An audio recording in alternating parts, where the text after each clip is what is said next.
Some stories happened in silence, and almost no one survived to tell them. I hid inside a lion's cage while Nazi soldiers walked less than 2 meters away from me. If I breathed, I died. If I cried, I died. If I existed, everyone died. I was 13 years old, and I learned that a song could mean death. When she sat at the piano, we ran. We ran and hid in the cages, in silence, in the dark, hoping they wouldn't find us. My name is Miriam, and this is the story of how I survived the war living inside cages. Today, decades later, I'm sitting in my living room. A wooden box on my lap, small, worn, the hinges rusted. I open it slowly. Inside, among faded photographs and yellowed letters, there is a sheet of music.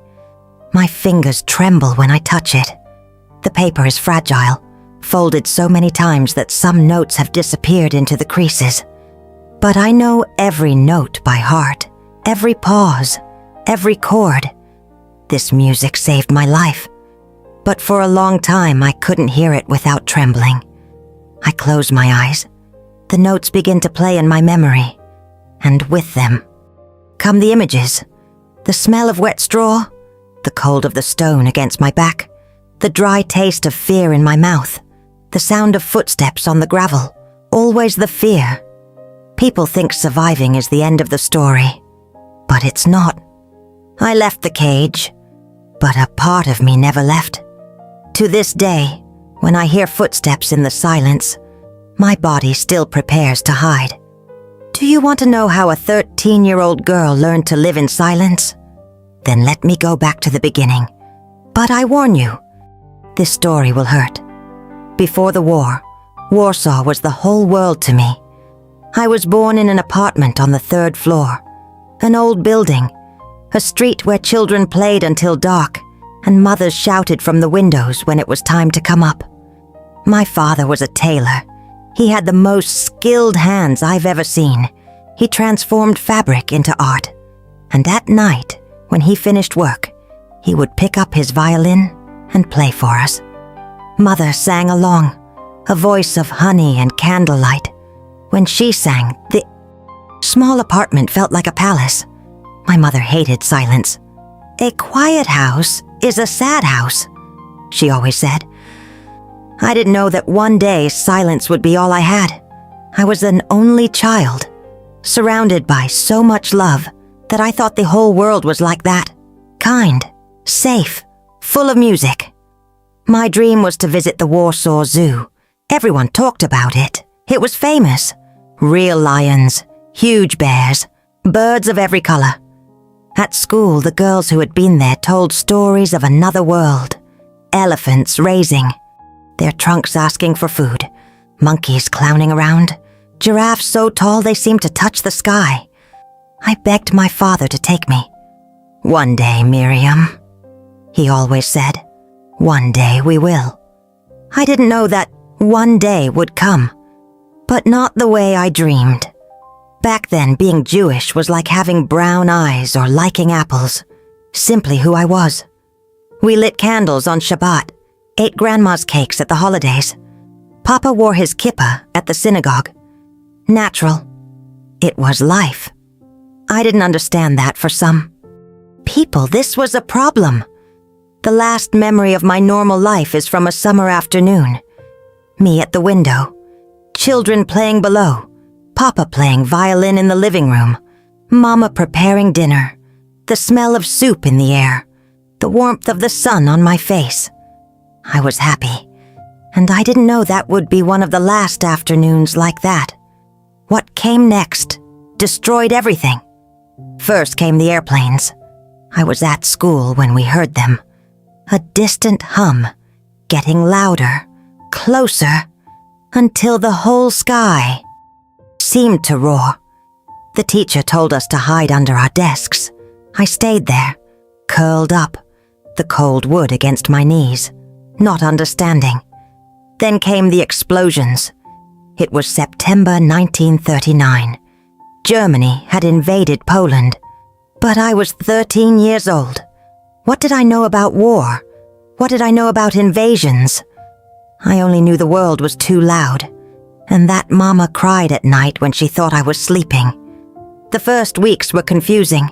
The Germans entered Warsaw, soldiers in gray, uniforms marching through the streets, tanks making the ground shake, and suddenly, everything changed. Signs began to appear. Jews forbidden, in shops, in parks, on trams. My father was forced to sew a yellow star on our clothes. To identify us, he said, trying to seem calm. Identify us for what, Papa? He didn't answer. He just hugged me tighter. At school, some girls stopped talking to me. Others crossed the street when they saw me. I didn't understand. What had I done? One day, walking home, a group of boys surrounded me. They shouted horrible things. They threw stones. I ran, until the air was gone. I tasted blood in my mouth, my legs burning.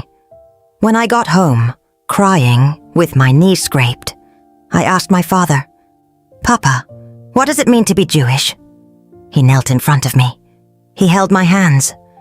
I saw that he wanted to cry too. "It means," he said slowly, "that you belong to an ancient people, a people who have survived many storms, and will survive this one too." I wanted to believe him, but I saw the fear in my mother's eyes, and I realized that the adults were lost too. That's when everything began to fall apart. In October 1940, they built a wall. Not just any wall, tall, made of bricks, with barbed wire on top. And they said all the Jews of Warsaw would have to live inside. They called it the ghetto. I thought a ghetto was just a different neighborhood. I didn't understand it was a prison the size of a few blocks where they crammed more than 400,000 people. We had to leave our apartment, take only what fit in suitcases. Papa carried his violin. Mama, the Shabbat candles. I took a book of fairy tales and a rag doll that Grandma had made. I didn't know I would never return. The ghetto was. How do I explain? Imagine an entire city squeezed into a few streets. Families of 10 sharing one room. Children sleeping on the floor. Endless lines for a piece of bread. And the smell. I will never forget the smell. Of dirty bodies. Of accumulated garbage. Of disease. Of death. Yes, because people died. Every day. From hunger. From typhus. From cold. And they lay there on the sidewalks, covered with newspapers, until someone came to collect them. I saw this. At 13, I saw this. I saw a boy my age lying on the ground, empty eyes, belly swollen from hunger. Papa tried to protect me. "Don't look, Miriam. Look ahead." But how could I not look? Mama got sick. The cough that wouldn't stop. The fever that wouldn't go down. We had no medicine. We didn't have enough food. We had nothing. At night, I felt cold even under all the blankets. The wind came through the cracks. Hunger was a constant pain, an emptiness that never went away. And yet, even in that hell, people tried to live. Secret schools where children learned to read. Secret concerts where musicians played Chopin.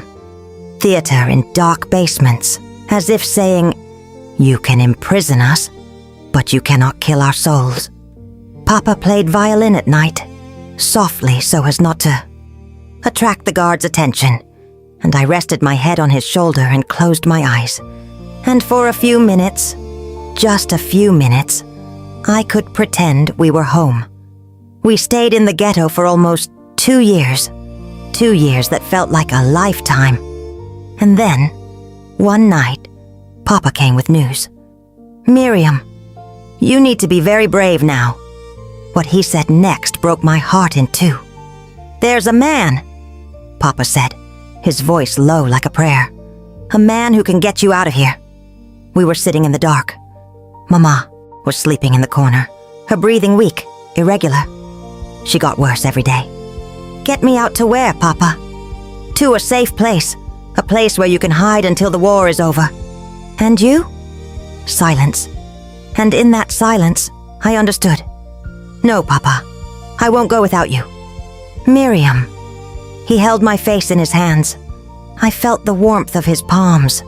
The hands that sewed fabric, that played violin, that protected me. Your mother can't walk, and I won't leave her. But you need to live. You need to survive. For us. I cried. Cried so much I thought I would dissolve into tears. But Papa was firm. The man's name is Jan Jabinski. He's the director of a zoo. The Warsaw Zoo? Yes. He helps people like us. He hides Jews in his house at the zoo. He can save you. I thought of my childhood dream. Visiting the zoo. Seeing the lions, the elephants, the giraffes. What cruel irony. I would finally see the zoo. But I wouldn't see any animals. The escape happened 3 nights later. Jan Jabinski came to the ghetto regularly. He had permission from the Nazis because he used the zoo to raise pigs that fed the German soldiers. He came in with a garbage truck and left with people hidden among the debris. I said goodbye to my parents in the darkness of an alley. Mama hugged me with all the strength she still had. I felt her bones through her clothes, so thin, so fragile. My little butterfly, she whispered, you're going to fly far from here. Her voice was so weak, and yet she still smelled of the perfume she used before the war. A smell of home, of love, of everything I was losing. Papa placed something in my hand. The violin was too big to take, so he gave me something else, a folded sheet of music. This song, he said, is by the composer your mother loves most. Keep it, and when the war is over, play it for her. I wanted to scream. I wanted to cling to them and never let go. But Papa gently pushed me toward the truck. Go, Miriam. Go and live. The last image I have of them is 2 silhouettes in the dark, embracing, waving. I didn't know it was the last time. I didn't know I would never see them again. The truck pulled away. The smell of garbage was suffocating, but I barely felt it. I only felt the emptiness of someone who leaves everything behind. And I left for a new life, a life in cages. The zoo was nothing like I had imagined. As a child, I dreamed of lions roaring, elephants trumpeting, colorful cries of parrots. Yara dreamed of life, movement, magic. What I found was silence, a heavy silence, strange, wrong. Jan pulled me from the truck when it was already dawn. The cold night air cut my face. We crossed the zoo quickly, in the dark. I saw the cages, empty. Some with bars bent from the bombings. Others still had straw on the floor as if the animals had just left. But they hadn't left. They had died. The bombings of 39, Jan explained later, in a low voice, killed most of them. The ones that survived, the Nazis took to zoos in Germany. The rare animals, the beautiful ones, the exotic ones. They took everything. They took the life, left the carcasses of iron and concrete. But I would learn that life has strange ways of coming back. Jan took me to a large house, the villa in the center of the zoo. That's where he lived with his wife and son. That's where I would live too. The door opened and a woman appeared, light eyes, hair pulled back in a loose bun, and a smile that warmed me inside like no blanket could. You must be Miriam, she said. Come in, child. You're safe now. It was Antonina, Jan's wife, the woman who would become my second mother. She gave me warm food, the first in weeks. I felt the warmth going down my throat, warming my body from the inside out. She gave me a clean bed, the first in months, and she gave me something I had forgotten existed. Kindness. Rest, she said, covering me with a blanket. tomorrow we'll talk about the rules. But for now, rest. I slept for 15 hours straight. When I woke up, the sun was coming through the window. And for a second, just 1 second, I forgot where I was. I thought I would hear my mother's voice calling me for breakfast. But who appeared was Antonina. "Good morning, little one. Are you ready to see your new home?" I got up slowly and went to see the empty zoo. What I would learn there would change my life forever. In the main room of the villa, there was a piano. Beautiful, dark wood, keys that gleamed in the window light. I looked at it and felt a tightness in my chest. My father played violin. My mother sang. And now, here was a piano that would decide if I lived or died. Antonina sat on the bench and let her fingers rest on the keys. "I play piano every day," she explained. "The Nazis know. They think I'm just a bored woman, passing time while my husband takes care of their pigs." She played a few notes, a soft melody. Calm. "When I play this music, it means everything is fine.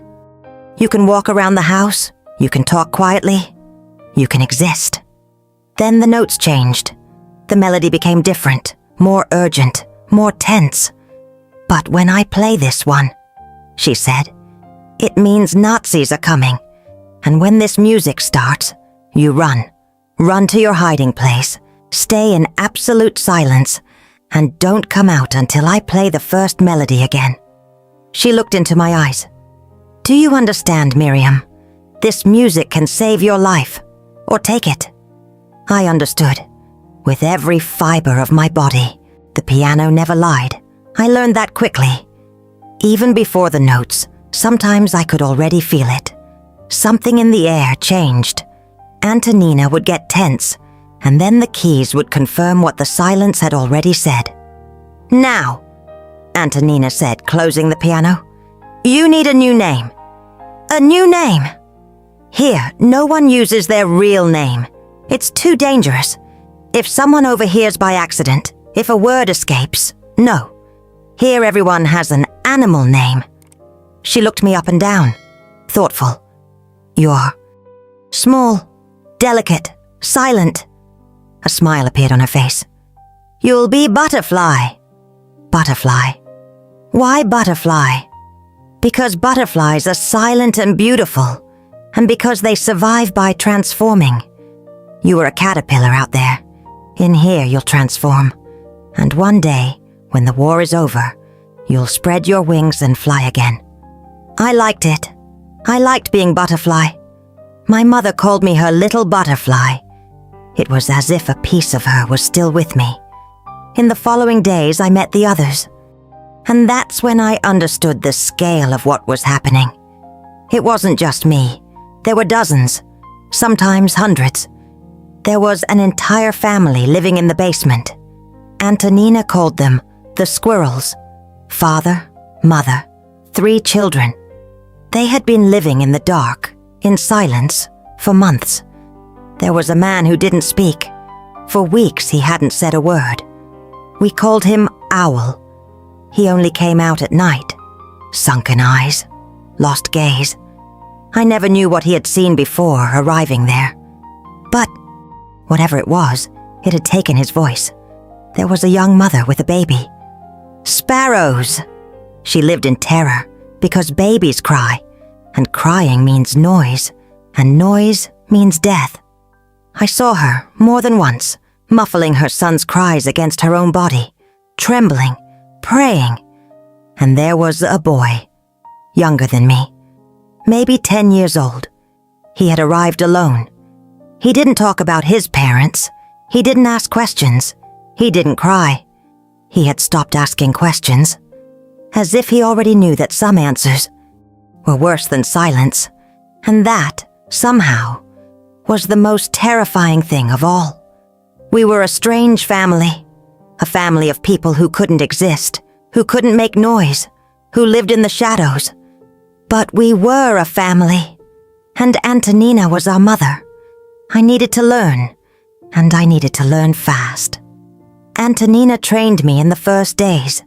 She played the danger music several times, at different hours, without warning, and I had to run, had to reach my hiding place before she finished the first musical. Phrase. My hiding place was a cage where a lion used to sleep. It was at the back of the zoo, in an area the Nazis rarely visited. There was straw on the floor, old, yellowed. It smelled of mold and animal, but it was still soft enough to lie on. And there was a dark corner, behind a stone wall, where I fit perfectly if I curled up completely. The first time I trained for real, my heart was beating so hard I thought it would explode. Antonina played the music and I ran through. The garden. The grass wet with dew soaking my feet. Past the empty cages, entered the lion's cage, squeezed into the dark corner, and waited. I knew I wasn't alone. In other cages, in other hidden holes, other people were also holding their breath at that very moment. One mistake of mine could mean the end of all of us. I waited an eternity, the cold of the stone penetrating my back, the smell of old straw filling my lungs. I remembered my father telling me to be brave, but he wasn't there. When I finally heard the all-clear music, I was shaking so much I could barely stand up. Antonina hugged me when I returned to the villa. "You did well, Butterfly. But you need to be faster, and you need to control your breathing. If you're gasping, they might hear. Control my breathing. When your heart wants to leap out of your mouth, when fear paralyzes your legs, when you know that one sound, one sigh, could mean everyone's death. I trained. Every day, I trained. And the first times the Nazis actually came, I will never forget. It was an ordinary afternoon. I was in the kitchen helping Antonina peel potatoes, the cold knife in my hand.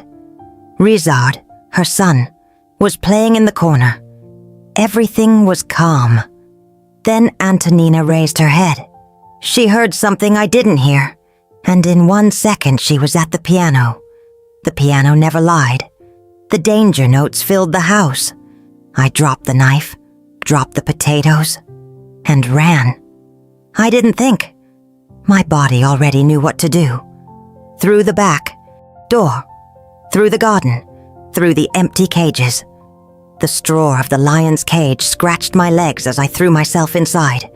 I squeezed into the dark corner, curled into a ball, covered my mouth with both hands. I tasted dirt on my fingers, and waited. I heard the voices, German, rough, loud, laughing. I heard the boots on the gravel, crack, crack, crack. That sound became engraved in my memory forever. They were close, so close. I didn't breathe, didn't blink, didn't exist. How long were they? There? 10 minutes? An hour? It felt like a year. Then, finally, the voices faded, the footsteps diminished, and from the villa, like an angel announcing the end of danger, came the all-clear music.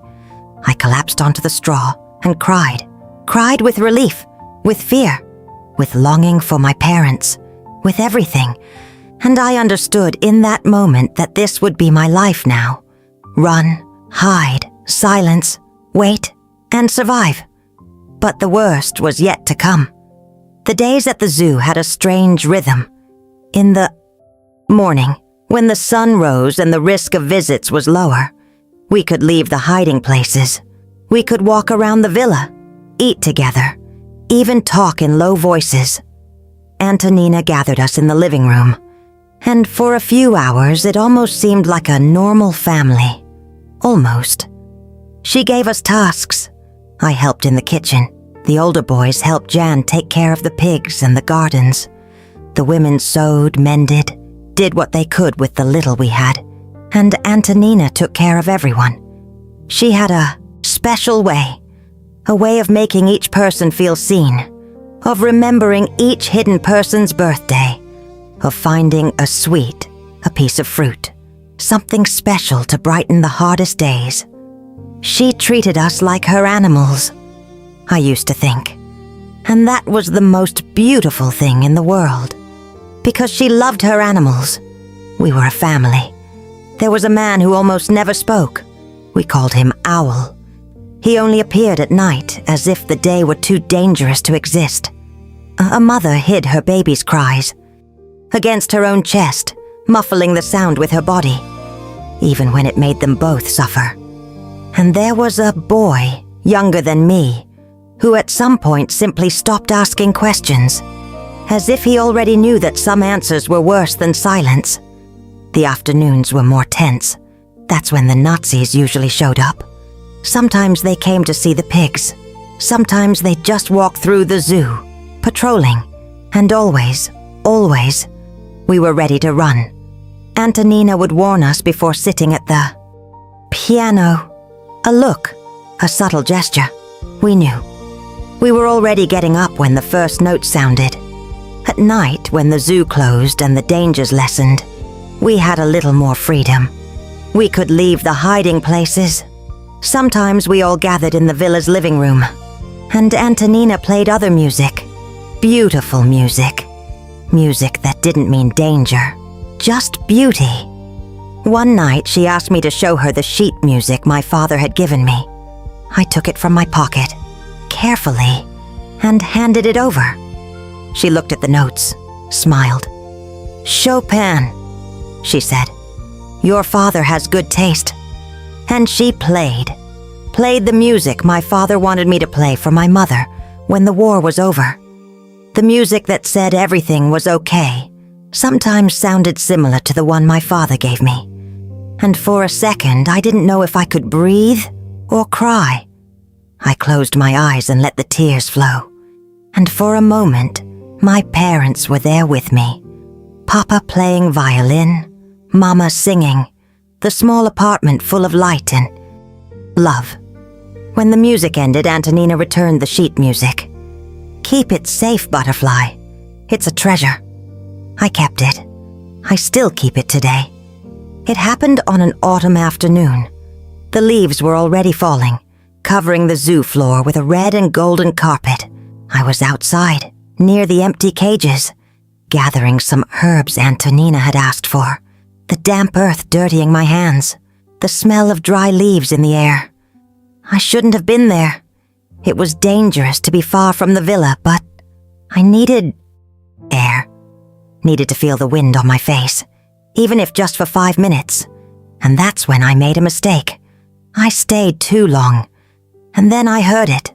The music. The piano never lied. But I was far. Too far. I dropped the herbs and ran faster than I had ever run in my life, my heart exploding, my legs burning, fear pushing every step, branches scratching my arms, the cold air tearing my lungs. The notes continued. Antonina was stretching it out, playing slower than normal, giving me time. But I was so far.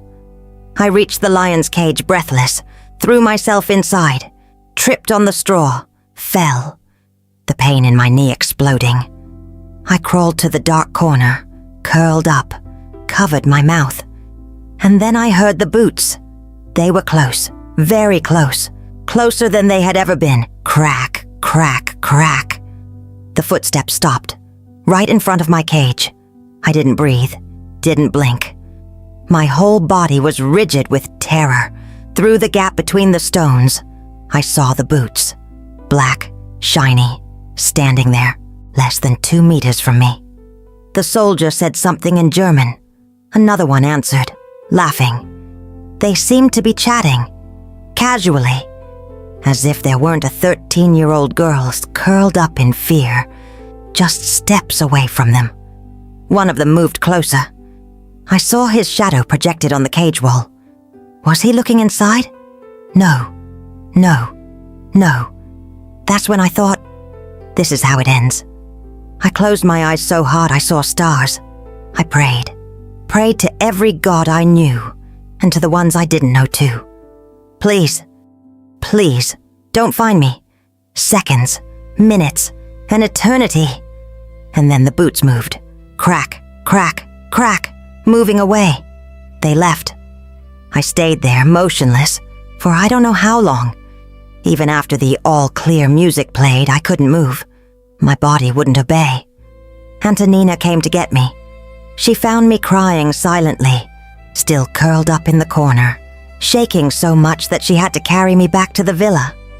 "You're alive," she whispered, hugging me. "You're alive, Butterfly. That's what matters." But I had seen how close death had come. How one more step, one more moment of curiosity from the soldier, and everything would have been over. That night I couldn't sleep, and the sheet music I kept in my pocket felt heavier than ever. After that day, I started thinking differently. I sat in the lion's cage, looking at the rusted bars, and I thought, this is where an animal used to live, trapped, watching the world pass by outside, waiting for food. Waiting for what? Freedom? Do lions in zoos dream of the savannah? And now, it was me there, trapped, watching the world pass by, waiting for the end of the war, waiting for freedom. Who were the real animals? Us, hidden in cages trying to survive? Or them, the ones who hunted us, who treated us like prey? I was 13 when this question was born in my head. I didn't have sophisticated words to express it, but I felt, with a painful clarity, the absurd irony of my situation. The animals had left, and people had taken their place. We had animal names: butterfly, squirrel, owl, sparrow. Names that hid who we really were. Names that protected us. Names that, in a way, turned us into animals. And out there, the men in gray uniforms hunted other men as if they were beasts, without mercy, without remorse, with a cruelty that no real animal would ever have. One night I asked Antonina, "Why do they do this to us?" She was silent for a long time. "I don't know, Butterfly," she finally said. "I think about it every day, and I can't find an answer that makes sense. Did we do something wrong? No." Her voice became firm. "You did nothing wrong.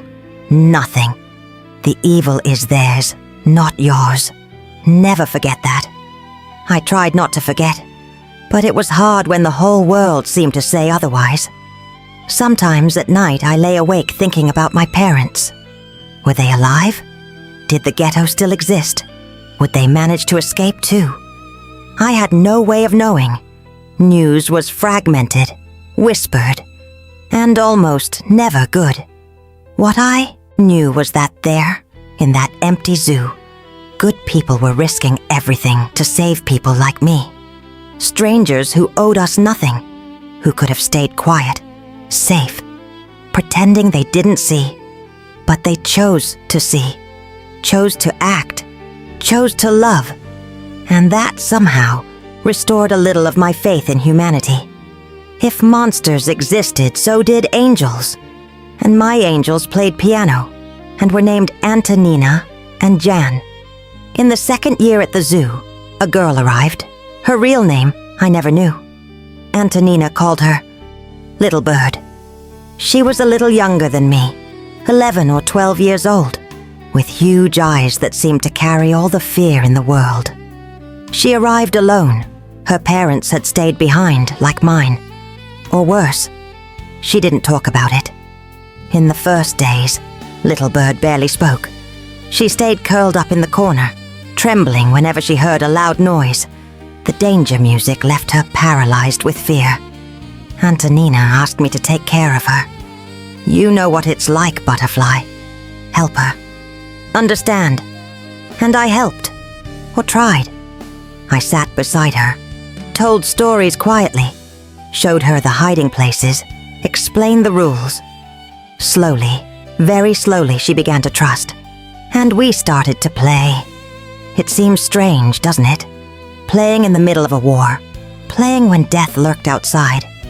But we were children, and children need to play. Sometimes other children joined us for a few minutes. Children who no longer had homes, didn't have school, Didn't have a guaranteed future, but still had imagination. And there, in the middle of the war, we pretended we were just children. We invented silent games, games that made no noise. We drew on the ground with twigs. We made dolls from straw. We told stories with our hands in gestures, like a silent theater, and we planned the future. When the war is over, I said one day, we'll go to the zoo, but a real zoo, with real animals. Little Bird smiled. It was the first time I saw her smile. With lions, and elephants, and giraffes, all the animals. And we'll be able to walk in front of them, without hiding. Without hiding, we'll be able to exist. She held my hand, her little cold fingers squeezing mine. Promise? I promise. That night, for the first time in a long time, I slept dreaming of good things, of lions roaring without fear, of giraffes stretching their necks to the sky, of two girls walking hand in hand, free, without needing to run. Little Bird stayed at the zoo with me until the end. And after the war, life took us on different paths. But I never forgot her. Never forgot the girl who learned to smile in the midst of fear. And I hope, wherever she is, that she went to a real zoo, with lions and elephants and giraffes, and that she walked in front of them, without hiding. In 1944, Warsaw rose up. They call it the Warsaw Uprising. The Poles, tired of years of occupation, decided to fight, and Jan was among them. I didn't really understand what was happening. I only knew that Jan started going out more, coming back less, and when he came back, there was blood on his clothes and a weariness in his eyes I had never seen. Antonina walked around the house like a ghost, worried, praying, waiting. And then, one night, Jan didn't come back. The following days were the most tense we ever lived. Antonina continued playing piano, keeping the routine. But I could see her hands trembling, that her eyes were red from crying. A week later we learned Jan had been wounded and captured. The Nazis had taken him to a concentration camp. We thought we had lost him. We thought everything was over. But Antonina didn't give up. You're still here, she said to all of us, gathered in the living room, voices trembling. You're still mine, and I will continue protecting you, no matter what happens. Reisert, her teenage son, stood by his mother's side, and together, mother and son, they continued the impossible mission. Those months without Jan were different. The fear was greater, the tension constant. Antonina was doing everything alone now, without her husband to help, without knowing if he was alive or dead. But she didn't stop. She continued hiding people, continued playing piano, continued being our mother, our protector, our angel. And when I thought I couldn't take it anymore, that the fear would suffocate me, I looked at her and thought, if she can keep going, so can I. Antonina taught me one of the most important lessons of my life. Courage is not the absence of fear. It's continuing despite it. The war continued. The bombings, the gunfire, the destruction. Warsaw was being destroyed around us, but the zoo remained standing, and we, the human animals, remained alive. What none of us knew was that the end was closer than we imagined. Liberation came in January 1945. The Soviets entered Warsaw, the Nazis fled, and suddenly, out of nowhere, the nightmare was over. I was in the lion's cage when I heard the shouts. Not shouts of fear, shouts of joy, shouts of, "It's over, it's over!" I froze. I couldn't believe it. Was it a trap? Another trick? But then I heard the music. Antonina was playing. But it wasn't the danger music, nor the all-clear music. It was something else. a melody I had never heard, joyful, free, exploding with hope. I left the cage slowly, staggering, my legs trembling so much they could barely hold me. And there she was, Antonina, at the villa door, crying and laughing at the same time, opening her arms. "It's over, Butterfly. It's over." I ran to her, ran like I had never run, and threw myself into her arms. I felt the warmth of her body, the smell of soap and home. I felt that I was alive. The war was over. In the following days, the hidden ones began to leave. One by one, they came out of the cages, the basements, the attics. People I had known as Squirrel, Owl, Sparrow. Now they could be who they were again. And me. I went to look for my parents. But the ghetto no longer existed. It had been destroyed. The Nazis had deported, killed, erased. I searched the records, searched the faces of survivors, searched for weeks, months. I never found them. I waited weeks, then months, until I understood that no one was coming. I don't know exactly what happened to them. I don't know if they died in the ghetto, if they were taken to some camp, if... I prefer not to imagine. What I know is that they loved me, and that they sent me away so I would live. And I lived. For them. Jan came. Back. He survived the concentration camp and returned to Antonina and Rizard. Thin. Marked. But alive. I was there when he arrived. I saw Antonina run to him. I saw the embrace that seemed to want to recover all the lost months. They had won. Together. And all of us, the more than 300 they saved, were the proof. I'm here decades later, with the sheet music in my hands. The notes are faded, the paper fragile. But I can still read everyone. Chopin, the music my father wanted me to play for my mother when the war was over. I never played it. I couldn't. I can't. Every time I sit at a piano and look at these notes, my fingers freeze. And I'm 13 years old again, curled up in a cage, holding my breath. The music that saved my life was the same one I never had the courage to play. The music that saved me and the music my father gave me were never just music to me again. But I keep it. I keep it as if I were keeping my father, my mother, my childhood. I keep it as if I were keeping the proof that they existed, that they loved me, that they saved me. I see hope. But the truth is that some parts of the war never end. I left that cage. I grew up. I lived. I built a life. But to this day, when I hear footsteps in the silence, my body still prepares to hide. To this day, when I enter an unfamiliar place, I look for exits before anything else. And music was never just music again. It still carries the weight of decisions, of seconds, of life or death. Sometimes people ask me if I got over it. I smile. But the truth is that no one comes out unscathed from living like an animal trying to survive. We don't forget. We learn to continue even while remembering. But today was different. I can't explain why. Maybe because the silence doesn't hurt as much anymore. Maybe because I'm tired of running from even the thing that saved me. I walk to the piano. It's a different piano from the one in the villa. Smaller, simpler. But it's still a piano, and it still makes me tremble. My fingers tremble like they did in that cage. But this time, no one is coming.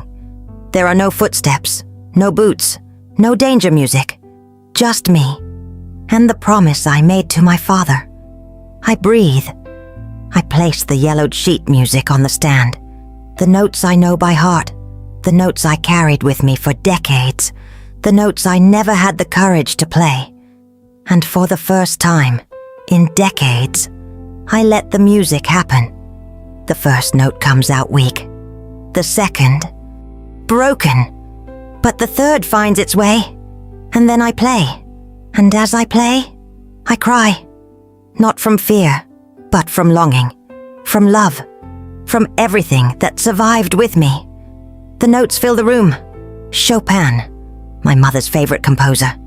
The music my father gave me that dark night in the ghetto alley, when he thought he would never see me again. And now I'm playing. For her. For him. For me. For the 13-year-old girl who hid in cages. For the butterfly who learned to survive. For the woman who never forgot. And for the first time, the music doesn't mean danger. The music means it's over, that I survived, that they live in me, and that, even after everything, beauty still exists. The last note echoes through the room, and I stay there, in silence, but a different silence. Not the silence of fear, the silence of someone who has finally found peace. During the war, music told me to run. Today, it allows me to stay.